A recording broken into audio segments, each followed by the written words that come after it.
بسم اللہ الرحمن الرحیم وصلی اللہ علی النبی الکریم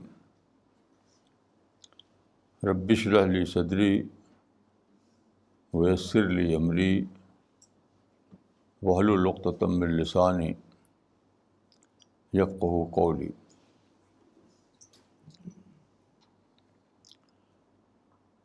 آج جولائی 2013 کی 21 تاریخ ہے۔ آج کا ٹاپک ہے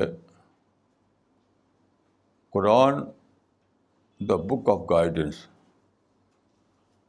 قرآن ایک رہنما کتاب۔ آج کی بات کا میں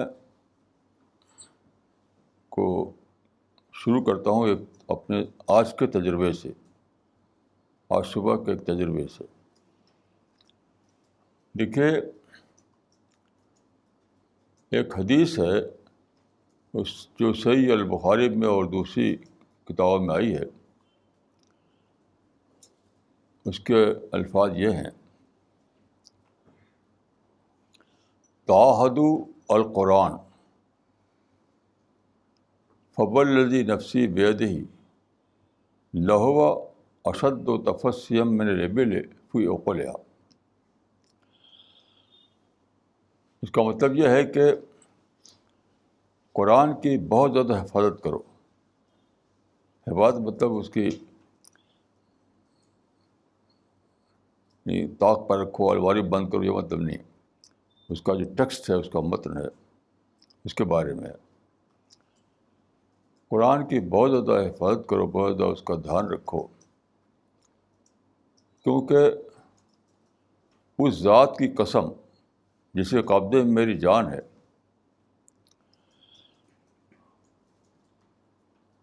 قرآن اس سے بھی زیادہ تیزی سے بھاگتا ہے جس طرح اونٹ اس وقت بھاگتا ہے جب کہ وہ اپنی رسی سے چھوٹ گیا ہو۔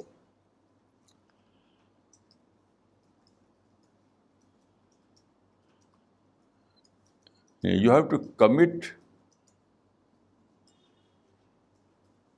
to the Quran. You have to commit yourself to the Quran. You have to commit yourself to the Quran. ورنہ کیا ہوگا؟ قرآن تمہارے اندر سے نکل جائے گا۔ اس حدیث کو اگر آپ شرحوں میں دیکھیں تو عام طور پر اس کو یعنی جو حفظ کرتے ہیں قرآن، ان سے اس کو جوڑا گیا ہے۔ یعنی قرآن جب کا حافظہ کرو تو برابر پڑھو، برابر اس کو یاد رکھو، برابر اس کا دہراؤ، نہیں تو وہ تمہارے دماغ سے نکل جائے گا۔ دیکھیے، یہ جو شرح ہے یہ بالکل ہی بیس لیس ہے، اس کا اس حدیث سے کوئی تعلق نہیں ہے۔ اس حدیث کا جو تعلق ہے وہ قرآن کے میننگ سے، نہ کہ اس کے الفاظ سے۔ حافظ کیا کرتا ہے؟ الفاظ کو یاد کرتا ہے، تو اس سے اس کا تعلق نہیں، وہ ایک الگ مسئلہ ہے۔ یعنی قرآن کی جو میننگ ہے وہ تمہارے دماغ سے نکل جائے گی۔ وہ میننگ بھی اس مطلب میں نہیں کہ ایک بار جو پڑھ لیا اس کا ترجمہ، وہ نہیں۔ اس کا جو بار بار جو اس کے نئے معنی کھلتے ہیں، جو اس کی جو گہرائیوں میں جو چھپی ہوئی چیزیں وہ ظاہر ہوتی ہیں تمہارے دماغ پر، وہ سب نہیں ہوگی اگر تم اس سے بہت زیادہ تمہارا کمٹمنٹ نہیں ہوگا۔ تو اس حدیث کو آج میں اپنے ایک تجربے سے سمجھا۔ دیکھیے، اس سے پہلے میں بتا چکا ہوں کہ میرے گھر کے سامنے ایک درخت ہے جس کو میں کہتا ہوں اسپریچول ٹری۔ پہلے کئی بار میں فرام دا اسپریچول ٹری کے ٹائٹل سے یہاں پر بولتا تھا۔ ادھر ایک مدت سے، یعنی غالباً 1 سال سے یا اس سے زیادہ مدت سے، میں اس کے نیچے بیٹھتا نہیں تھا، اس سے تعلق نہیں باقی رہا تھا میرا، تو میرے دماغ سے نکل گیا تھا۔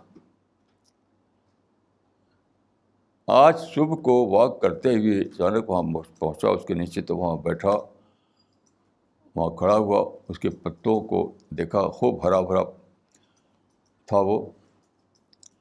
تو آج گویا میں نے اسپریچول ٹری کو ری ڈسکور کیا، ایک بھولی ہوئی چیز کو میں نے ریکال کیا۔ اس سے میں نے سمجھا کہ کیا مطلب ہے اس حدیث کا۔ اس حدیث کا مطلب ہے قرآن کی اسٹڈی برابر کرو، قرآن کا مطالعہ برابر کرو، تب اس کے معنی تمہارے دماغ میں باقی رہیں گے، اور صرف معنی باعتبار ترجمہ نہیں، کیونکہ قرآن کے بارے میں آیا ہے کہ لا تنقضی عجائب ہو، اس میں نئے نئے پہلو کھلتے رہیں گے برابر، وہ سب ہوتا رہے گا۔ ورنہ کیا ہوگا، قرآن جو ہے تمہاری لیونگ میموری سے نکل جائے گا، یعنی قرآن کے معنی۔ یہ مطلب اس حدیث کا۔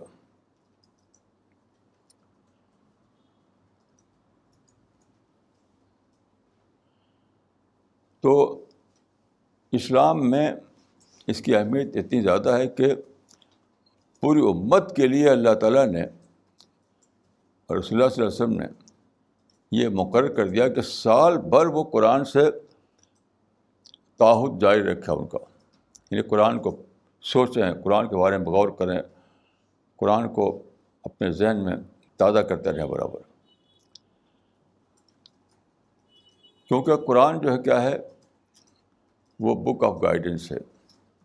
اس دنیا میں ہم آتے ہیں تو ہمیں پتہ نہیں کہ ہمیں کیا کرنا ہے، ہمارے ساتھ کوئی گائیڈ بک آتی نہیں، تو قرآن ہی ایک ایسی محفوظ اور مستند کتاب ہے جس ذریعے ہم جان سکتے ہیں کہ دنیا میں ہم کس طرح رہیں کہ ہم کامیابی تک پہنچیں۔ تو کیا اس کے لیے یہ انتظام کیا گیا ہے کہ مسلسل پوری زندگی میں آپ قرآن سے اپنا کمٹمنٹ جاری رکھیں۔ وہ اس طرح کہ دیکھیے، نماز میں قرآن پڑھا جاتا ہے برابر ہر دن، آپ جانتے ہیں، جمعہ میں پڑھا جاتا ہے۔ اس کے علاوہ روزانہ قرآن کی تلاوت کی جاتی ہے۔ تلاوت کے معنی بھی یہی ہیں، تدبر، تلاوت بمعنی تدبر۔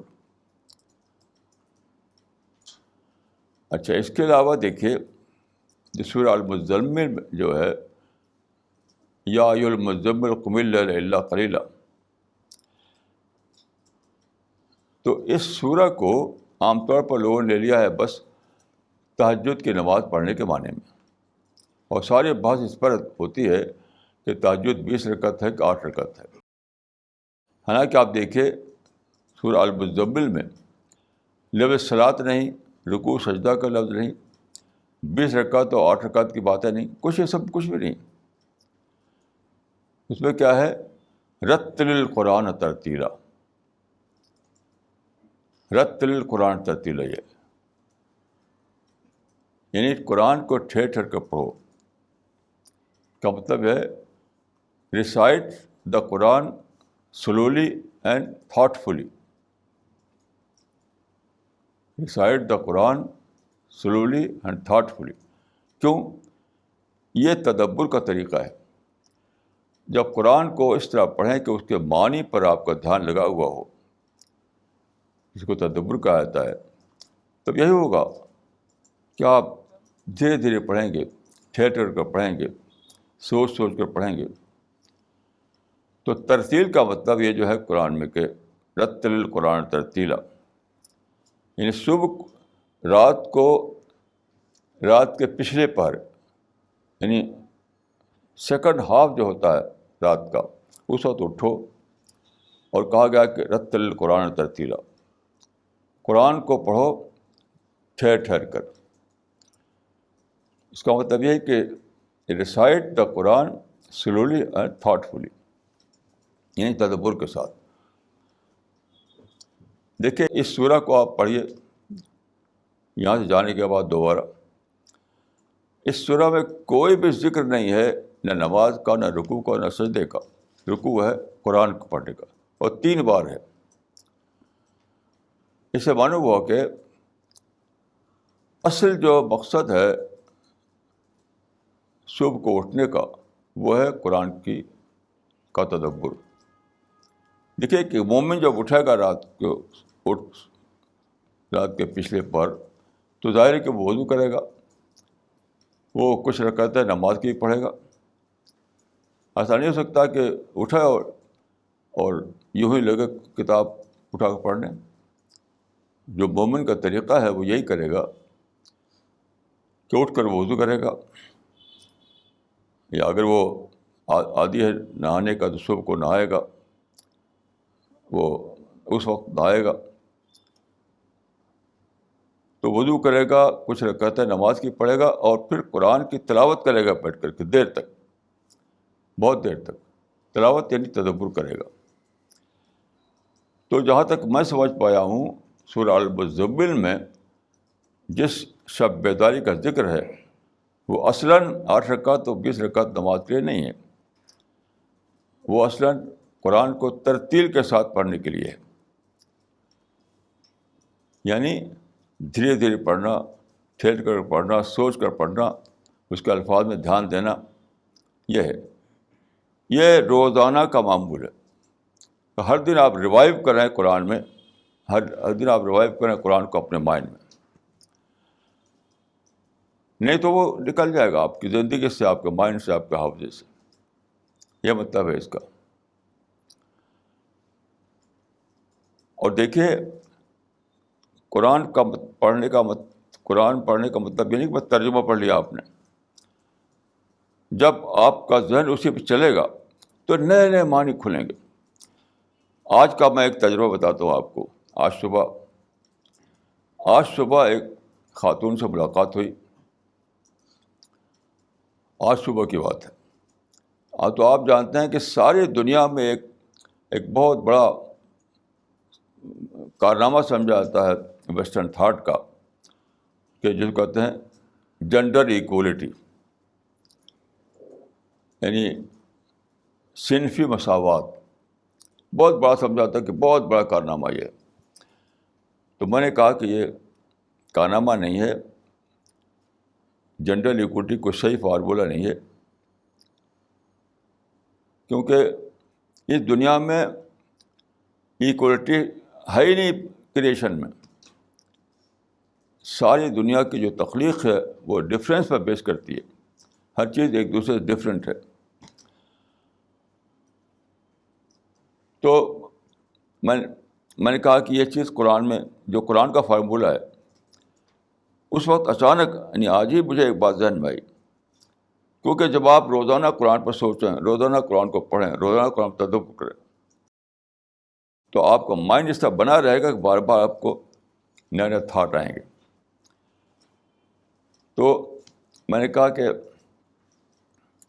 قرآن میں جو فارمولہ دیا گیا ہے وہ فارمولہ یہ ہے کہ equal in status and different in creation.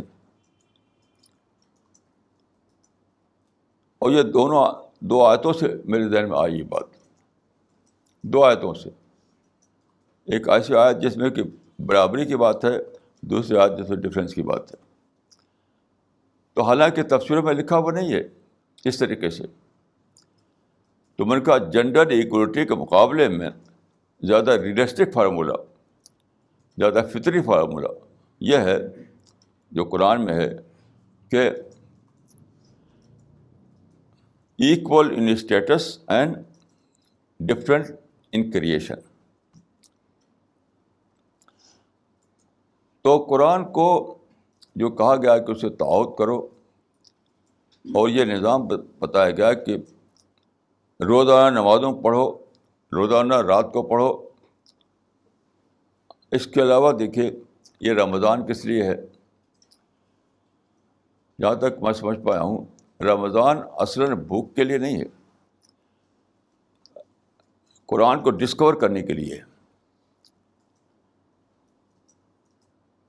یعنی you have to discover Quran and rediscover Quran rediscover Quran, اس کے لیے ہے رمضان. رمضان میں جو بھوک یعنی بھوک پیاس کی بات ہے کہ دن کے اوقات میں، وہ پچھلے ہفتے میں نے عرض کیا تھا، اس کا مطلب ہے ہر قسم کی ڈسٹریکشن سے بچانا، including food for the temporary period. تو یہ جو رمضان میں کھانے اور پانی سے رکنے کی بات ہے، یہ علامتی طور پر ہے. اس کا مطلب ہے کہ مومن کو چاہیے کہ سال میں ایک مہینہ ایسا گزارے کہ ہر قسم کے ڈسٹریکشن سے بچا کر کے زیادہ وقت اپنا لگائے قرآن کے تدبر میں. اس لیے میں سمجھ پایا ہوں کہ رمضان کی جو اصل حقیقت ہے وہ ہے اعتکاف.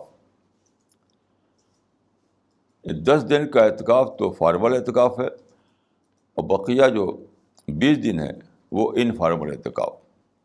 اعتکاف کس لیے؟ اعتکاف بھی باعتبار فارم نہیں ہے، وہ یہ ڈسٹریکشن سے اپنے کو بچا کر آپ ڈیووشن کے ساتھ آپ قرآن کا مطالعہ کریں، قرآن کے معنی میں غرق ہو جائیں، اس سے اپنا گائیڈنس دریافت کریں. یہ مطلب ہے. تو اسی لیے قرآن میں ہے کہ شہر رمضان الذی انزل فیہ القرآن،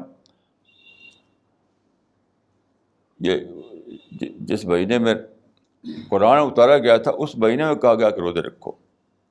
اس سے معلوم ہوتا ہے کہ قرآن اور رمضان میں بہت گہرا تعلق ہے. وہ تعلق کیا ہے؟ یہی ہے کہ آدمی یکسو ہو کر اپنے کو ڈسٹریکشن سے بچا کر قرآن کا مطالعہ کرے. دیکھیے مطالعہ کرنے کا مطلب کیا ہے؟ مطالعہ کرنے کا مطلب یہ ہے کہ آدمی یہ دنیا میں آتا ہے تو پیٹ سے کوئی گائیڈ بک نہیں لاتا، کسی پہاڑ پر لکھا ہوا نہیں ہے کہ what is the purpose of creation. تو آدمی آتا ہے ایک ایسی دنیا میں جس کے بارے میں پیشگی طور پر اسے کچھ نہیں معلوم ہے. اب سوال یہ ہے کہ وہ کیسے جانے، وہ ان سوالات کا جواب، جو بنیادی سوالات ہیں، کیسے ان کا جواب معلوم کرے وہ؟ یعنی who am I, what is the purpose of creation, what is the meaning of life, what is the meaning of death, what is pre death period, what is post death period, what is the formula of success. یعنی یہ ساری چیزیں جو ہیں ہمیں جاننا ہے. تو کہاں معلوم کریں؟ اس کو معلوم کرنے کی ایک ہی سورس ہے، وہ ہے قرآن. قرآن اس سینس میں کہ پیغمبروں کے ذریعے جو کلام الہی اترا بار بار، تو اس کا پریزروڈ ایڈیشن اور آتھینٹک ایڈیشن صرف قرآن ہے. ہم یہ نہیں کہتے قرآن افضل کتاب ہے، قرآن کوئی ڈفرینٹ بک ہے، ہم یہ نہیں کہتے. ہم ایک مانتے ہیں کہ سارے پیغمبروں نے اللہ کی طرف سے جو گائیڈنس دی تھی، جو محفوظ نہیں رہی پچھلے زمانے میں، تو آخری زمانے میں آنے والی جو کتاب ہے قرآن، اس کو اللہ تعالیٰ نے خاص انتظام کیا، اس کے اہتمام کیا، اس کو محفوظ کر دیا. یہاں تک کہ پرنٹنگ پریس کا دور آیا تو وہ آخری حد تک محفوظ ہو گئی. اس لیے قرآن کی اہمیت ہے. اب جب قرآن کو آپ پڑھتے ہیں اس نظر سے، تو بہت عجیب غریب طور پر ایک نئی چیز ڈسکور ہوتی ہے. مثلاً دیکھیے آپ کسی روڈ کے کنارے کھڑے ہو جائیں جہاں لوگ دوڑ رہے ہیں، آ رہے ہیں، جا رہے ہیں، آ رہے ہیں، جا رہے ہیں، صبح سے شام تک. اب سوچیں کہ کہاں آ رہے ہیں، کہاں جا رہے ہیں، صرف ایک مقصد کے لیے، وہ ہے جس کو کہتے ہیں کمائی، پیسہ کمانا. چاہے کوئی جاب کر رہا ہے، چاہے بزنس کر رہا ہے، کوئی پالیٹکس میں دوڑ لگا رہا ہے، سب کا آخری مقصد کیا ہے؟ پیسہ کمانا. پیسہ کس لیے؟ تاکہ میری زندگی زیادہ اچھی ہو، میرے پاس اچھا گھر ہو، میرے پاس اچھی سواری ہو، میرے بچوں کا مستقبل اچھا ہو، اچھی تعلیم ان کو ہو. یعنی سارا جو مقصد ہے وہ یہ ہے اس دنیا کا بیٹرمنٹ. اور چونکہ اس دنیا کے بیٹرمنٹ کی پرائز دینے کے لیے مجھے پیسہ چاہیے، اس لیے پیسہ سینٹر میں ہو جاتا ہے. اس ذہن اس اب یہ ایک تجربہ آپ نے کیا روڈ کے کنارے لوگوں کو دیکھ کر کے. اب قرآن کو پڑھیے آپ، تو قرآن میں آپ دیکھیں کہ ایسا کہیں بھی نہیں. سارا قرآن بہت ہی زیادہ شدت سے بتا رہا ہے آخرت کی اہمیت کو، آخرت کی اہمیت کو، جنت اور جہنم کو تذکرہ. اپنے تیاری کرو اگلی دنیا کے لیے، موت سے پہلے کی دنیا، موت سے پہلے کی زندگی، موت کے بعد کی زندگی کی تیاری کرو. اور ایسے لوگ جو کہ جن کو آپ نے دیکھا کہ وہ دنیا کی تعمیر میں مشغول ہیں، ان کے بارے میں قرآن میں یہ آیت ہے کہ اولئک یحبون العاجلہ ویذرون وراءہم یوما ثقیلا.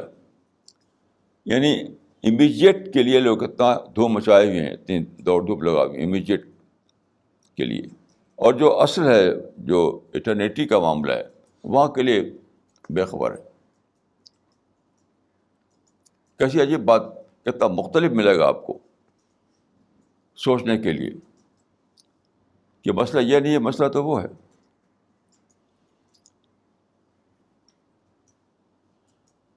ابھی مجھے حال میں ایک چیز بہت عجیب دریافت ہوئی. چونکہ میں قرآن ہی پر ہر وقت سوچتا رہتا ہوں، میرا مائنڈ ہر وقت قرآن حدیث اسی پہ سوچتا رہتا ہے.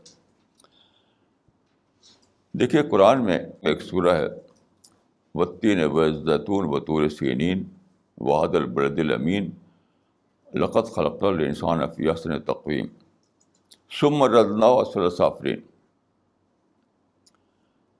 الا الذین آمنوا وعملوا الصالحات فلهم اجر غیر ممنون. اس کا مطلب ہے کہ انسان کو پیدا کیا بہترین مولڈ کے ساتھ، یعنی ہماری ساخت، ہماری بناوٹ، ہمارا جو مولڈ ہے وہ تمام دوسری چیزوں سے بہتر ہے. اس کے بعد فرمایا کہ لیکن اس کو پھینک دیا ہم نے اسفل سافلین میں، بہت ہی نیچے کے درجے میں. یعنی we have created man in a best of bold, then we cast him down in the lowest of the low. یہ کیا مطلب اس کا؟ تفسیروں میں بالکل واضح نہیں ہے کہ کیا مطلب ہے کہ انسان کو بہترین بناوٹ کے ساتھ پیدا کیا اور ڈال دیا اس کو بالکل نچلے اس میں برے حال میں.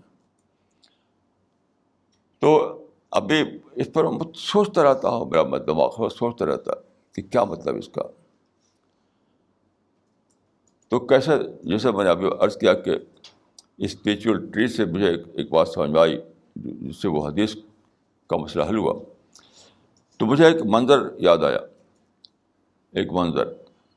ایک بار میں اپنے گاؤں میں تھا تو وہاں پر ایک منظر میرے ایک آنکھوں کے سامنے بالکل جیسے ابھی بھی ہے کہ ایک وہاں پر لوگ مچھلی پکڑتے تھے تو ایک جال کے ذریعے سے. تو ایک آدمی نے مچھلی پکڑی تو بڑی مچھلی تھی، وہ اس کو ڈال دیا اس نے پانی کے باہر.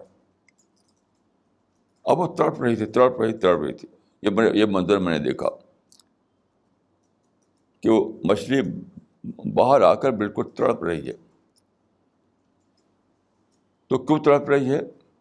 اس لیے کہ اس کا جو ہیبیٹیٹ ہے، اس کا نیچرل ہیبیٹیٹ اس سے باہر پڑی ہوئی ہے. وہ آپ جانتے ہیں کہ مچھلی پانی ہی میں زندہ رہتی ہے اور خشکی میں زندہ نہیں رہ سکتی وہ، کیونکہ وہ آکسیجن لیتی ہے پانی سے. ہم آپ آکسیجن لیتے ہیں ہوا سے، تو باہر جہاں وہ ہے وہاں بھی ہوا ہے، وہاں بھی آکسیجن ہے، لیکن مچھلی نے اپنی بناوٹ کے لحاظ سے مچھلی ہوا سے آکسیجن نہیں لے سکتی ہے، وہ پانی سے لے گیا آکسیجن۔ تو یہ منظر میں نے دیکھا کہ پانی جو کہ ہیبیٹٹ ہے مچھلی کا، اس سے باہر جب ہے تو تڑپ رہی۔ اس سے میں نے سمجھا اس سورہ کا مطلب کیا ہے۔ انسان کا جو ہیبیٹٹ ہے وہ ہے جنت۔ یہ دنیا میں ہم جو ڈال دیے گئے ہیں، یہ ہم جنت سے باہر کی دنیا ہے۔ اسی لیے دیکھیے، آدمی کچھ بھی کمائے، ترقی کرے، لیکن اندر سے سیڈ رہتا ہے، وہ کوئی خوش نہیں ہوتا۔ یہ ایک حقیقت ہے کہ دنیا میں کوئی خوش نہیں، چاہے کتنی بڑی ترقی کر لے، وہ کوئی خوش نہیں۔ کوئی خوش کیوں نہیں ہے؟ اب اس کو اپنا ہیبیٹٹ نہیں ملا، یہ دنیا اس کا ہیبیٹٹ نہیں ہے۔ تو اس سورہ کا مطلب یہ ہے کہ اللہ تعالیٰ نے پیدا کیا انسان کو اس طرح کہ بہترین اس کی بناوٹ ہے، اس کی بہترین کوالٹی اس کے اندر ہے، اس کے اندر سینس آف انجوائمنٹ ہے، اس کے اندر تھنکنگ کا پاور ہے، وغیرہ وغیرہ۔ لیکن ان سب کے لیے جو ہیبیٹٹ چاہیے وہ دنیا میں نہیں ہے۔ مطلب یہ کہ میری آنکھ میں جس سین کو دیکھنے کی، میری آنکھ جو سین دیکھنا چاہتی ہے وہ سین اس دنیا میں موجود نہیں۔ میرے کان جو نغمے سننا چاہتے ہیں وہ نغمے اس دنیا میں موجود نہیں۔ میری زبان جس چیز کا جو ٹیسٹ برڈس ہے، وہ جو چیز کھانا چاہتے ہیں وہ اس دنیا میں نہیں۔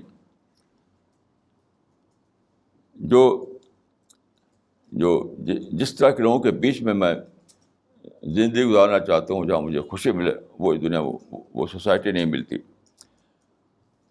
تو اس کا مطلب یہی ہے کہ چاہے تم، اسی لیے دوسری جو قرآن مجید میں ہے کہ الا بذکر اللہ تطمئن القلوب، صرف اللہ کے ذکر سے دلوں کو اطمینان حاصل ہوتا ہے۔ رسول اللہ نے فرمایا کہ اللہم لا عیش الا عیش الآخرہ، زندگی تو آخرت کی زندگی ہے۔ اس کا مطلب کیا ہے؟ انسان کو پیدا کیا گیا ہے جن صلاحیتوں کے ساتھ، اس کے اعتبار سے اس کا ہیبیٹٹ دنیا میں ہے ہی نہیں، وہ تو آخرت میں ہے، وہ تو جنت میں ہے۔ تو فرمایا کہ الا الذین آمنوا وعملوا الصالحات فلہم اجر غیر ممنون۔ جو لوگ اس حقیقت کو ڈسکور کریں، اس کے مطابق اپنی زندگی بنائیں، اس کے مطابق اپنے آپ کو تیار کریں، اس کے مطابق اپنا پرسنالٹی ڈیولپمنٹ کریں، تو وہ اپنے کو ایک ڈیزرونگ کینڈیڈیٹ بنائے جنت کے لیے، تو وہ آخرت کی دنیا میں جنت میں داخل کیا جائے گا ان کو، تو وہ اپنا ہیبیٹیٹ مل جائے گا ان کو، وہاں ان کو وہ جو خوشی چاہتے ہیں وہ خوشی ملے گی، جو انجوائمنٹ چاہتے ہیں وہ انجوائمنٹ ملے گا، جو صحبت چاہتے ہیں وہ صحبت ملے گی، جو ماحول چاہتے ہیں وہ ماحول ملے گا، کیونکہ وہ ان کا ہیبیٹیٹ تو وہی ہے، یہ تو ہیبیٹیٹ ہے ہی نہیں۔ اب بتائیے کہ یہ بات جب آدمی ڈسکور کرے گا تو پوری زندگی میں ایک ریولیوشن آ جائے گا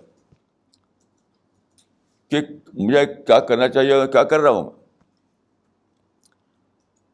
یعنی اپنے ہیبیٹیٹ کے لیے تو میں سفر ہی نہیں کر رہا ہوں، ہیبیٹیٹ ادھر ہے اور میں ادھر دوڑ رہا ہوں۔ تو یہ مقصد ہے قرآن کے مطالعے کا، قرآن کا مطالعہ کر کے اس کے اندر سے اپنے لیے سبق نکالنا، اپنے لیے لائن بخشت دریافت کرنا، اپنے معاملات کا حل معلوم کرنا، یہ مقصد ہے اس کا۔ جیسے مثال کے طور پر دیکھیے آپ،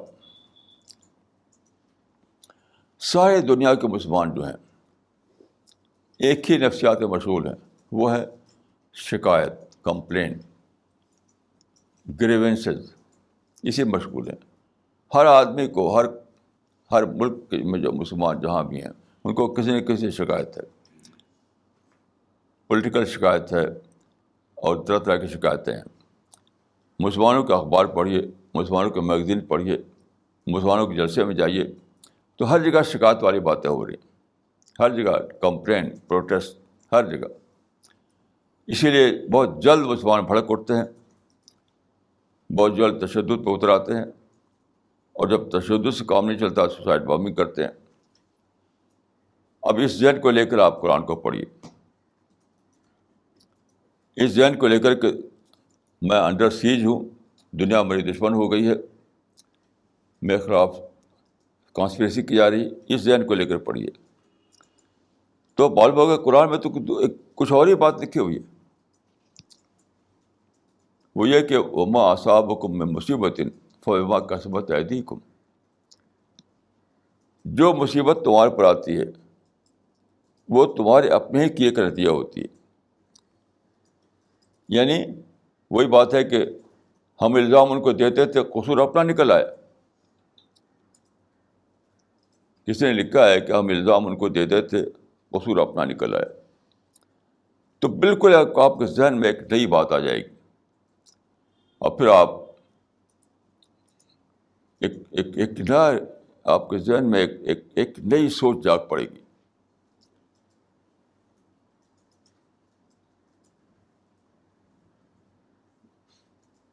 یہ مقصد ہے قرآن کا، یہ مقصد ہے قرآن کا. پھر آپ پڑھیں گے قرآن میں یہ آیت، ان اللہ لا یغیر ما بقوم حتی یغیروا ما بانفسہم. اس سے آپ کا اندھیرا دور ہو جائے گا کہ قرآن یہ کہا ہے کہ اپنے کو بدلو تب دنیا بدل پاؤ گے تم، اپنی اصلاح کرو تب دنیا میں تم کو جگہ ملے گی، اپنے آپ کو کمپیٹنٹ بناؤ تب دنیا تم کو قبول کرے گی. تو اس کو معنی کہ آپ دریافت کریں کہ ہم دوڑ رہے تھے کسی طرف اور ہاں منزل کسی اور طرف ہے. ہم نے کسی اور چیز کو بنا رکھا تھا اپنا، اور لائن آف مقصد دوسری ہے.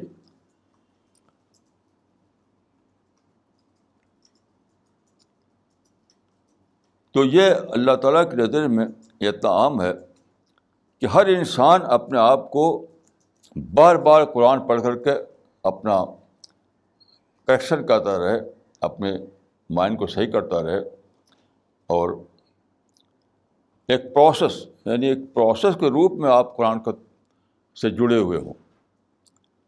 آپ کا کمٹمنٹ ایک پروسیس کے روپ میں ہو. یہ مطلب اس حدیث کا جس کو میں نے ابھی پڑھا کہ قرآن سے جڑے رہو، اس کو تعہد کرو، کیونکہ اگر ایسا نہیں کرو گے تو قرآن تم سے نکل بھاگے گا. نکل بھاگے معنی ہے وہی جو میں نے عرض کیا کہ اسپریچول ٹری جس کو میں کہتا تھا وہ میرے مان سے نکل بھاگا تھا. تقریباً 1 سال کے بعد میں نے ری ڈسکور کیا اس کو.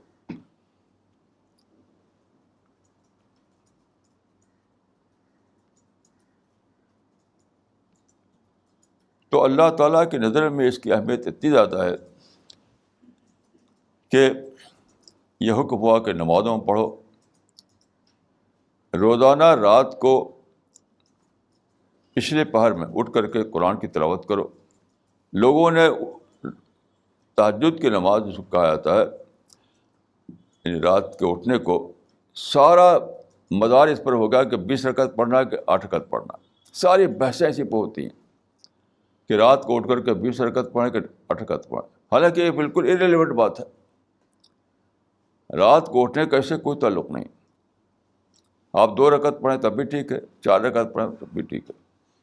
اصل مقصد کیا ہے کہ صبح کو اٹھے آپ نے وضو کیا، کچھ رکعتیں پڑھیں، اور اس کے بعد بہت ہی رجوع اللہ کے ذہن کے ساتھ آپ قرآن لے کے بیٹھ گئے اور اس میں پڑھ رہے ہیں، تدبر کر رہے ہیں، غور کر رہے ہیں اس کے معنی پر. ختم مطلب نہیں ہے کہ ختم کر ڈالیں. یہ بھی ایک بہت ہی پراسرار لفظ ہے کہ ختم قرآن. حالانکہ سارے قرآن میں، ساری حدیث میں ختم قرآن کا لفظ موجود ہی نہیں. جس کو آج کل کہتے ہیں ختم قرآن، وہ کہیں ہے ہی نہیں. یہ تو انوویشن ہے. جو چیز ہے وہ تدبر ہے، تفکر ہے. قرآن میں ہے کہ دیکھیے کہ قرآن اتارا گیا تدبر کی، لیدبروا آیاتہ ولیتذکر اولو الالباب،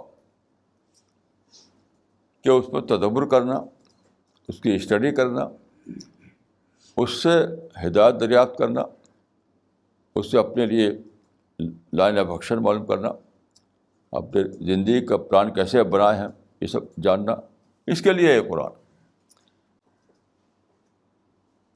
تو روزانہ نمازوں میں اور رات کے پچھلے پہر اور پھر رمضان میں ایک مہینہ یکسو ہو کر کے اسی میں یعنی نماز قرآن کے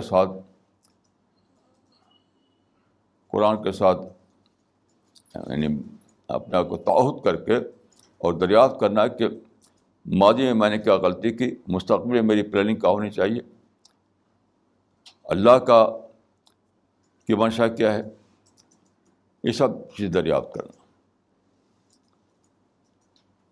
میں اللہ کے فضل سے ہر وقت قرآن حدیث ہی سوچتا رہتا ہوں، تو نئی نئی باتیں سمجھ میں آتی ہیں، بالکل نئی نئی باتیں جو کہ کسی کتاب میں لکھی ہوئی نہیں، کسی کتاب میں لکھی ہوئی نہیں۔ اور یہ کوئی میرے لیے نہیں، کہ ہر آدمی، جو آدمی بھی تعہد کرے گا اور وہ اس میں غور و فکر کرتا رہے گا برابر، تو اس میں معنی کھلتے رہیں گے، ہر ایک پر معنی کھلیں گے، لیکن اس کی شرط ہے تعہد، کمٹمنٹ۔ جب تک آپ کا کمٹمنٹ نہیں ہوگا کوئی بات آپ پر کھلے گی نہیں۔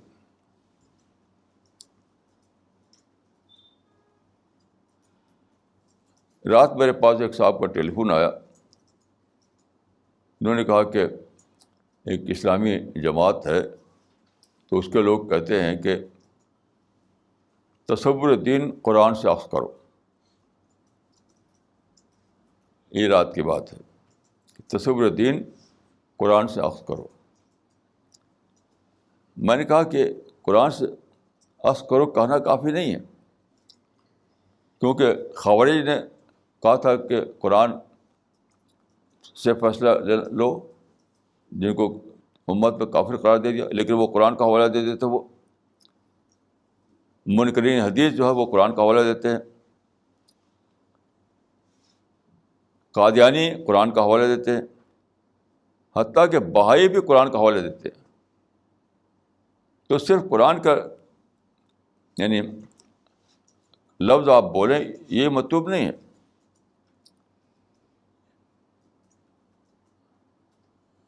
موطا میں ایک روایت ہے، ایک تابعی کہتے ہیں صحابہ کے بارے میں، ایک تابعی جنہوں نے 70 صحابی کو دیکھا تھا، تو وہ کہتے ہیں کہ رأیت اقواما وہم لا یعجبون بالقول، کہ میں نے ایسے لوگ دیکھے ہیں جو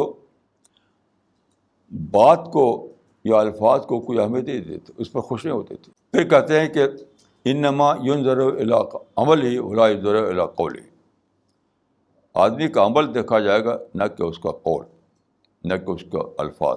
تو دیکھیے میں یہاں یہ بات عرض کرنا چاہتا ہوں کہ قرآن میں تدبر کر کے سچائی کو معلوم کرنا صرف اس انسان کے لیے ممکن ہے جو واقعتاً طالب ہو، ورنہ قرآن کا حوالہ سب لوگ دیتے ہیں، سب قرآن کی باتیں کرتے ہیں، لیکن چونکہ وہ قرآن کے طالب نہیں ہوتے، وہ ان کا اپنا جو ہے ان کے مائنڈ میں بسا ہوا اس کے طالب ہے، وہ قرآن کو ریفر کرتے ہیں صرف اپنے ذہنی مفروضے کو جسٹیفائی کرنے کے لیے۔ ایسے لوگوں کو قرآن سے کچھ فائدہ نہیں ہوگا۔ تو میں سمجھتا ہوں کہ قرآن کے تدبر سے پہلے ایک پری تدبر درکار ہے۔ پری تدبر یعنی اس کا مطلب ہے اپنی کنڈیشننگ کو توڑنا، اپنی کنڈیشننگ کو توڑنا۔ اگر آپ کنڈیشن مائنڈ کے ساتھ قرآن کو پڑھیں گے تو جو آپ کے مائنڈ میں بھرا ہوا ہے، جو آبسیشن، وہی آپ قرآن میں نظر آئے گا، اس کو وہی آپ قرآن میں نظر آئے گا۔ تو تدبر سے پہلے ایک پری تدبر ہے، وہ ہے اپنی کنڈیشننگ کو توڑنا. ایک بہت ہی مشکل کام ہے کنڈیشننگ کو توڑنا، اس میں کوئی شک نہیں. لیکن جو آدمی چاہتا ہو کہ اس کو جنت میں داخلہ ملے تو اس کو یہ کام کرنا پڑے گا، اپنی کنڈیشن کو توڑنا پڑے گا اس کو.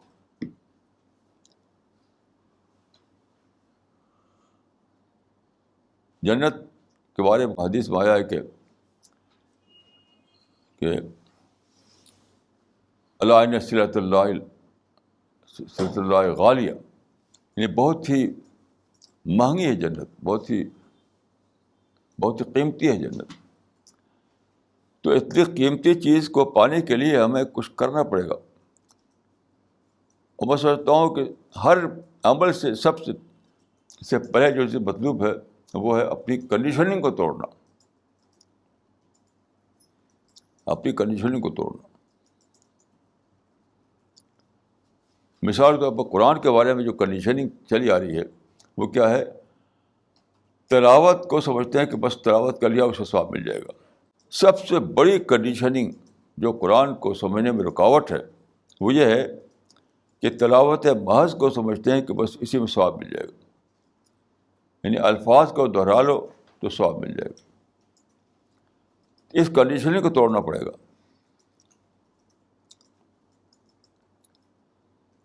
میں نے اپنا قصہ یاد آتا ہے مجھے. ایک صاحب جو پڑھے لکھے تھے، ایک مسلمان، تو وہ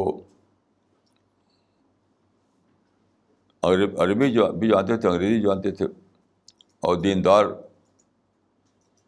سمجھ جاتے تھے، وہ دیندار تھے. تو میں اور وہ ایک بار چند دن سفر میں تھے، تو میں نے دیکھا کہ وہ شیروانی پہنتے تھے. تو وہ شیروانی میں یہاں جیب ہوتا تھا اندر، وہاں ایک چھوٹا سا قرآن رکھتے تھے، وہ جس کو کہتے جیبی قرآن. تو جہاں موقع ملتا تھا لے کے پڑھتے رہتے تھے. تو یہ ان کا معمول تھا. تو میں نے ان سے پوچھا کہ آپ اتنا زبردست طریقے سے قرآن پڑھتے ہیں روزانہ، یہ بتائیے کہ قرآن کا خلاصہ کیا ہے، یعنی what is the gist of the Quran. تو بہت ہی مجھے عجیب معلوم ہوا. انہوں نے جواب دیا کہ ہم اس حیثیت سے پڑھتے ہی نہیں قرآن، ہم تو قرآن پڑھتے ہیں ثواب کے لیے. لیکن ہم نے کبھی غور ہی نہیں کیا کہ قرآن کا خلاصہ کیا ہے. یہ ہے کنڈیشننگ. سارے لوگ اس کنڈیشننگ میں جی رہے ہیں کہ قرآن کو بس بلا سمجھے پڑھ لو، تلاوت کر لو تو بس ثواب ملے گا. بس یہ بلا شبہ بیس لیس بات ہے، بے بنیاد بات ہے.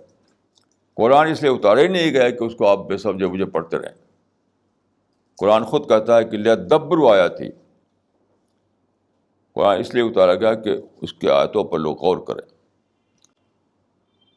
اور غور کرنے کا معنی یہ نہیں کہ ایک بار اس کے مطلب کو جان لیں، نہیں، وہ ذہن میں وہ چرچا اس کا جاری رہے، اس پر اسی پر سوچیں آپ، تو نئے نئے مالک کھلیں گے، نئے نئے پہلو آپ کے سامنے آئیں گے.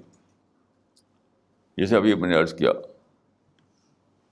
تو میری دعا ہے کہ اللہ تعالیٰ مجھ کو اور آپ کو یہ توفیق دے کہ ہم قرآن کو واقعی صحیح طریقے سے اور تدبر کے انداز میں پڑھیں، اور اس کا ہمیں